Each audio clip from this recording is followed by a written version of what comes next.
So obviously there was a basketball game played tonight. This is now a 2-2 series, and there are things to talk about between the Bucks offense and whatever else. But obviously the main thing after this game is that the two star players are hurt. Trae's got, what was it technically, an ankle?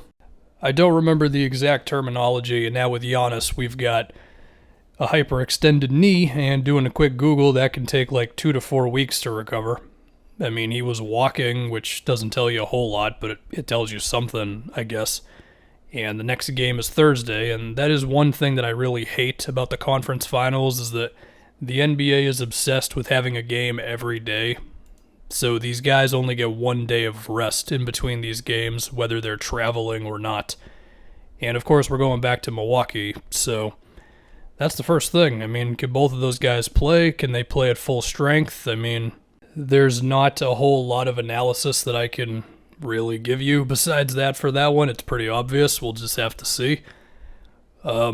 Which team has a better chance of winning if their guy is out?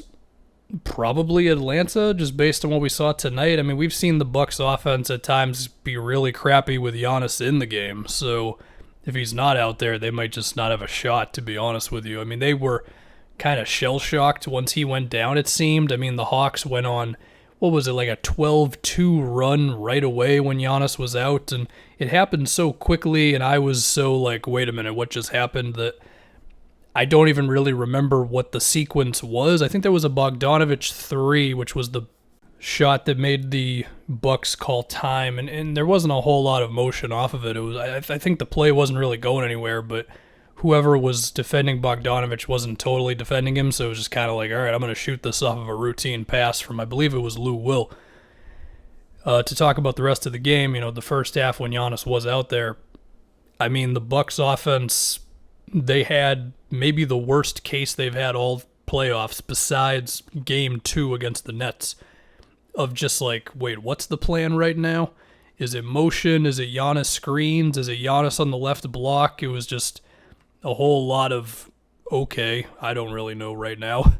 And then we finally saw a little bit more of like, Giannis setting screens and just a higher level of like actually giving a crap by the Bucks in the second half. But then, of course, Giannis went down, and that was that. I mean, for Atlanta's sake, while I do think the Bucks were allowing them to get to things a little too easily, like just simple things like Lou Will going around a screen, it was like no resistance at all.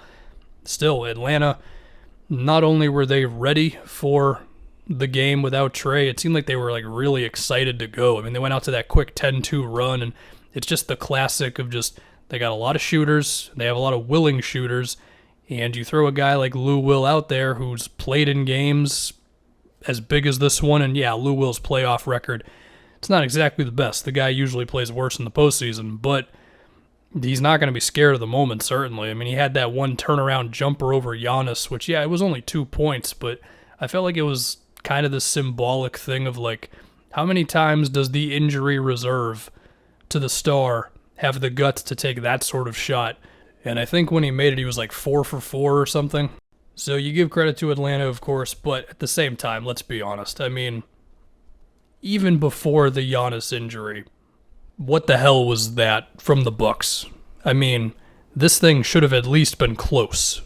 Let alone, they really should have had like a double-digit lead themselves. I mean, they should have came out with the mentality of, we have to dominate this game, not what it seemed like, which was, we're just going to win this thing. And if it was close when Giannis went down, the Bucks should be talented enough to still win against a Trae Young-less Hawks team, But of course, that didn't happen, and we go to Game 5, and the injuries are the big thing. One real thing, just before I go here.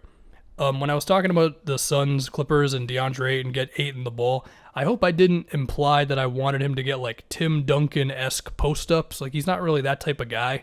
It's more of the idea of like, early in a possession, if he gets good position in front of the rim, like in transition, or just looking for him more on the rolls, because if you look at some of Devin Booker and Chris Paul's missed jump shots in that game, there's definitely moments where Ayton's rolling to the rim, and it's like, well, you kind of could have threw the lob up to him there or something, or just like some off-ball action, like some of the screens that they've been running throughout the series with like Devin Booker at the free throw line, like try to do that sort of thing to get Ayton some good position in the half court.